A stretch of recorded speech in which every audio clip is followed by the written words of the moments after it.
Hello everyone, welcome back to my mini blog. আজ সকালে একটা পার্সেল এসেছিলো, তো সেটাই আনার জন্য ঘুম থেকে উঠে চলে গেলাম। আমি এতটা সেজে আছি তার কারণ কাল রাতে রিলস করছিলাম, সেটা রিমুভ করা হয়নি। আমি অর্ডার করেছিলাম এই দুটো সোয়েটার, আমি একটু পরেও দেখলাম। দেন খেলাম পরোটা আর ফুলকপি আলুর তরকারি, একটু সবজি কাটতে বসলাম।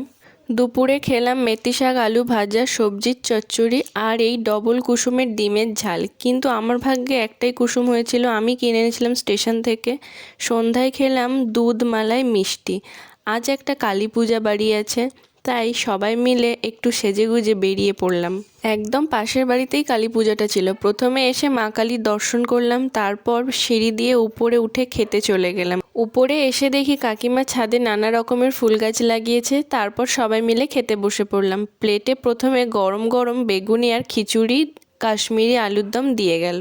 এই শীতে গরম গরম খিচুড়ির সাথে বেগুনিটা অসাধারণ লাগছিল। তারপর দিয়ে গেল চাটনি, পাঁপড়, গুড়ের রসগোল্লা, পায়েস। লাস্টে মা কালীকে প্রণাম করে চলে আসলাম বাড়ি। ভিডিওটা ভালো লাগলে চ্যানেলটাকে সাবস্ক্রাইব করবে। বাই।